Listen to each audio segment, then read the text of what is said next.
बच्चों, मैं धीरज कुमार साहू, भौतिक ज्ञान प्रवक्ता। बच्चों, हमने अभी गति के नियम के अंतर्गत इससे पीछे वाले भाग में रेखीय संवेग के बारे में जाना।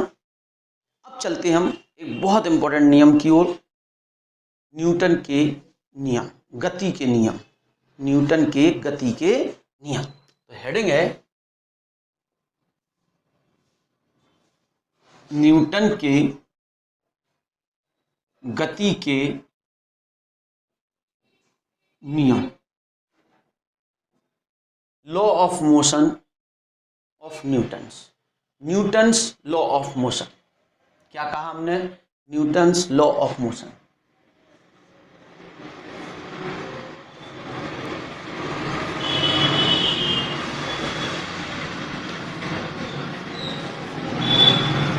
न्यूटन ने गति का अध्ययन किया, गति के बारे में बताया और इन्होंने इस पर 3 नियम दिए।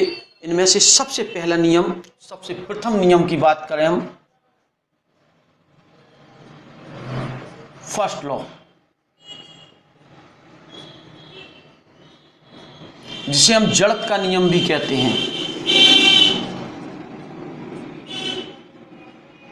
Inertia law.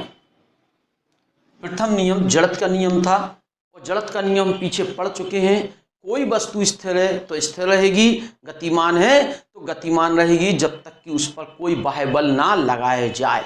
यदि कोई वस्तु टेबल पर रखी है तो रखी ही रहेगी जब तक कि उस पर बाहर से क्या नहीं लगाते हैं, बल नहीं लगाते हैं, जब तक वह वस्तु अपने स्थान से दूसरे स्थान पर नहीं पहुंच सकती है। यदि कोई वस्तु जा रही है तो वह चलती रहेगी जब तक कि उस पर बाहर से बल आरोपित ना किया जाए। तो पहला नियम बिल्कुल सीधा सा है, यदि कोई वस्तु स्थिर है तो स्थिर रहेगी, गतिमान है तो गतिमान रहेगी जब तक कि उस पर कोई बाह्य बल आरोपित ना किया जाए। इस कथन को किसका नियम? जड़त्व का नियम या न्यूटन के गति का प्रथम नियम कहते हैं। क्या कहा? एक बार फिर रिपीट करते हैं।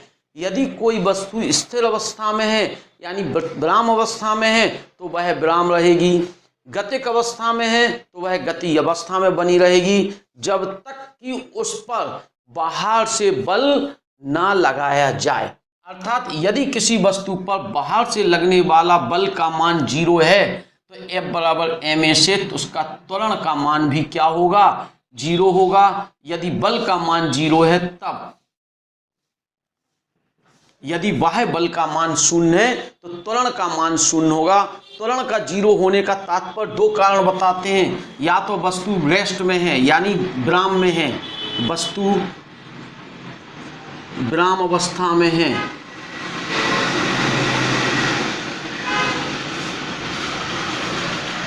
या त्वरण 0 यानी वेग 0, या क्या है? वेग का मान क्या है? नियत है। यदि बाह्य बल आरोपित ना किया जाए या तो वस्तु विराम में होगी या वस्तु क्या होगी? नियत वेग से गतिमान होगी। वही चीज हम कह रहे हैं, यदि कोई वस्तु स्थिर अवस्था में है तो वह स्थिर रहेगी, गतिमान अवस्था में है तो वह गति। इस प्रकार से विराम का जड़त्व और गति के जड़त्व का मिश्रित रूप, संयुक्त रूप है और इसे हम जड़त्व का नियम कहते हैं। पहला नियम, फर्स्ट नियम न्यूटन का, यदि वस्तु स्थिर अवस्था में रखी है तो रखी रहेगी जब तक कि इस पर बल ना लगे, और गतिशील है तो गतिशील बनी रहेगी जब तक कि इस पर बाह्य बल ना लगाया जाए। इसको हम कहते हैं जड़त्व का प्रथम नियम। ठीक, अब बात करें हम द्वितीय नियम की ओर।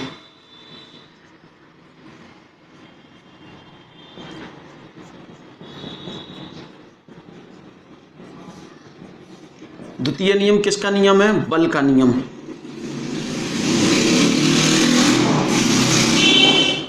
द्वितीय नियम किस पे आधारित है? बल।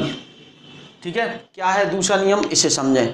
किसी वस्तु पर संवेग में संवेग पीछे पड़ा, द्रव्यमान तथा वेग के गुणनफल को क्या कहते हैं? संवेग कहते हैं। द्रव्यमान तथा वेग के गुणनफल को क्या कहते हैं? संवेग।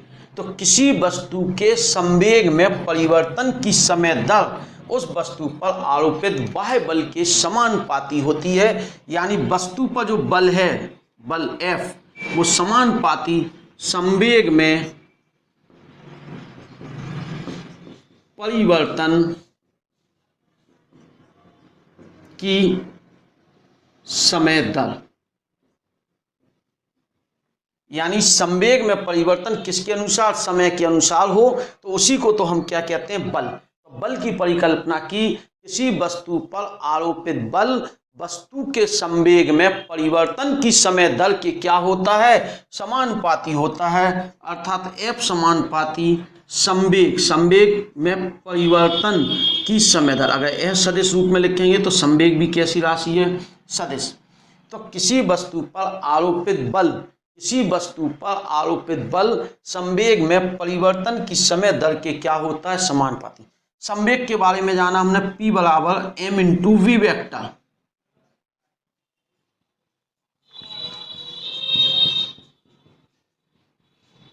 संवेग बराबर द्रव्यमान तथा वेग का। अगर हम इस मान को यहाँ रख दें, क्या आता है देखें, F वेक्टर बराबर F वेक्टर समानुपाती d अपॉन dt और संवेग का m इंटू वी वेक्टर। संवेग P बराबर m इंटू वी रख दिया, रख दें, क्या आता है, और आगे बढ़ें, F वेक्टर बराबर k, m बाहर ले लें, d v vector upon dt, जहां k क्या हो गया, समानुपाती नियतांक है।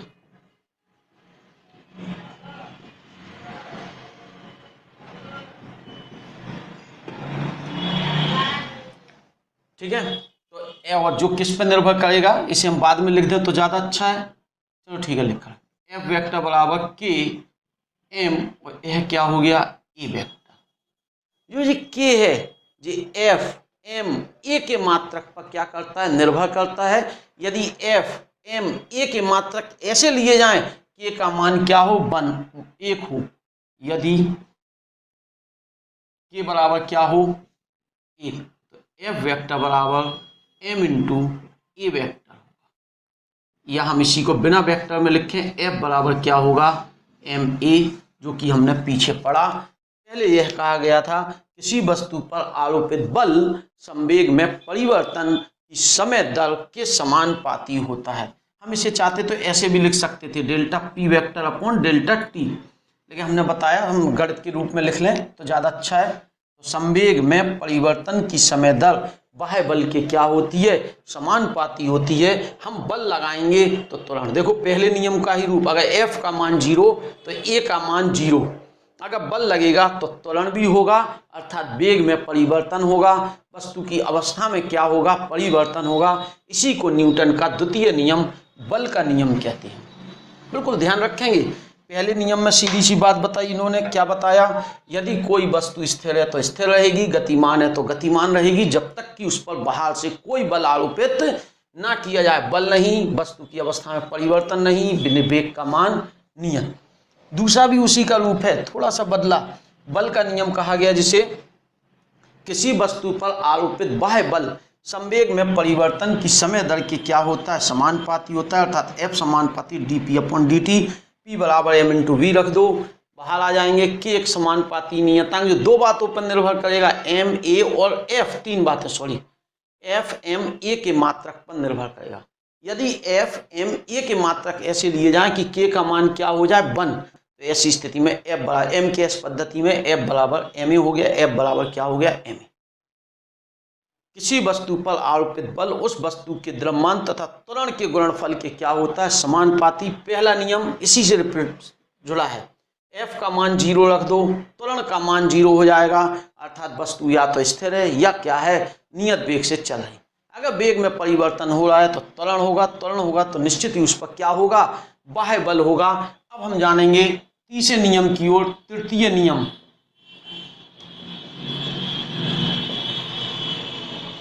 तृतीय नियम किसका है, क्रिया प्रतिक्रिया का नियम।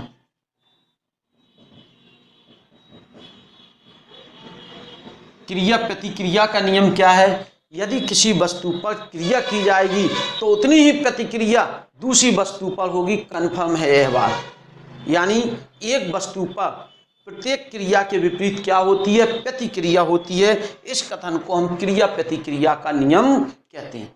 प्रत्येक क्रिया के विपरीत क्या होती है, प्रतिक्रिया होती है। इस कथन को क्रिया प्रतिक्रिया का नियम कहते हैं। मान लिया हमारे पास दो वस्तुएं ए है, दूसरी वस्तु क्या है, बी। ए वस्तु पर बी के कारण बल लग रहा और दूसरी बी पर बल लग रहा है FAB, तो FBA बराबर माइनस FAB। क्रिया के विपरीत क्या होगी? प्रतिक्रिया होगी। ध्यान रखेंगे, प्रत्येक क्रिया के विपरीत क्या होती है? प्रतिक्रिया होती है। इतनी बात याद रखें, क्रिया प्रतिक्रिया अलग अलग वस्तुओं पर होती है, इसलिए यह एक दूसरे को संतुलित नहीं करती। कई लोग कहा हमने इस दीवार पर बल लगाया 40 न्यूटन, तो इस दीवार ने हम पर बल लगाया 40 न्यूटन, वस्तु पर बल कितना हो गया? 0। कैसे हो गया? एक वस्तु अलग है, दीवार पर बल 40 न्यूटन, दीवार ने हम पर बल 40 न्यूटन। एक बल लगा दीवार पर, एक बल लगा हाथ पर, दोनों हाथ पर थोड़ी लग रहे हैं, इसलिए ध्यान रखेंगे यह अलग अलग वस्तुओं पर होते हैं, इसलिए क्रिया प्रतिक्रिया एक दूसरे को संतुलित नहीं करते हैं। बस इतनी सी बात याद रखें। क्रिया प्रतिक्रिया का नियम तृतीय नियम है, उसमें लिखा है प्रत्येक वस्तु, अगर कोई वस्तु क्रिया करती है तो उसके विपरीत क्या होती है? प्रति। बहुत सारे उदाहरण हैं, हाई स्कूल में भी आपने जाने, बैट बॉल से जब हमने बॉल को मारा तो बॉल आगे की ओर गई लेकिन बैट पीछे की ओर। क्रिया बॉल पर हुई, प्रतिक्रिया बैट पर हुई, दोनों अलग अलग वस्तुओं पर हैं, इसलिए संतुलन नहीं होगा। बंदूक चलाने पर, राइफल चलाने पर गोली आगे को जाती है लेकिन झटका कहाँ की ओर लगता है? पीछे की ओर लगता है। तो क्रिया गोली पर हुई, प्रतिक्रिया राइफल से हमारे कंधे पर हुई और हमें कहाँ को लगा? झटका पीछे की ओर। नाव से किनारे नाव खड़ी है, हम उस पर से जमीन पर कूदें तो देखेंगे नाव कहाँ को जाती है? पीछे की ओर। क्रिया हमने आगे को की और प्रतिक्रिया नाव पर कहाँ हुई? पीछे। दोनों अलग अलग वस्तुएं, क्रिया हमारे ऊपर, नाव पर प्रतिक्रिया, बॉल पर क्रिया, बैट पर प्रतिक्रिया। बात समझ रहे हैं? तैरते समय हमने बल लगाया पानी पर, पानी पीछे को गया और हम कहाँ को गए? आगे की ओर गए। क्रिया हमने पानी को हटाने पे की, प्रतिक्रिया हमारे। हम जब चलते हैं तो हम आगे की ओर चलते हैं, हमारी क्रिया, लेकिन हम धक्का पैर से कहाँ को देते हैं? पीछे की ओर। अब जमीन इतनी स्थिर है कि हम उसे नहीं खिसका पाते, उल्टे हम आगे।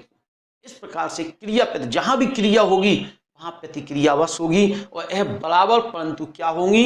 विपरीत होंगी बातें।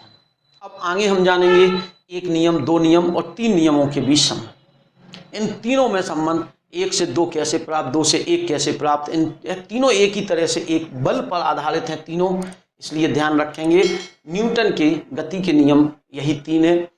गति के नियम कितने हैं? 3 है। प्रथम नियम, विराम है वस्तु तो विराम रहेगी, गतिशील है तो गतिशील रहेगी, जिस नियत वेग से चल रही है चलती रहेगी, इसे हम कहते हैं जड़त्व का नियम। दूसरा बल का नियम, किसी वस्तु पर आरोपित बल संवेग में परिवर्तन की समय दर के क्या होता है? समानुपाती होता है, अर्थात F बराबर क्या होता है? M। तीसरा नियम प्रतिक्रिया का नियम, किसी वस्तु द्वारा क्रिया की जाती है तो उसके विपरीत क्या होती है? दूसरी वस्तु पर प्रतिक्रिया होती है, जितनी क्रिया होती है उसके विपरीत ही उतनी प्रतिक्रिया होती है। कन्फर्म?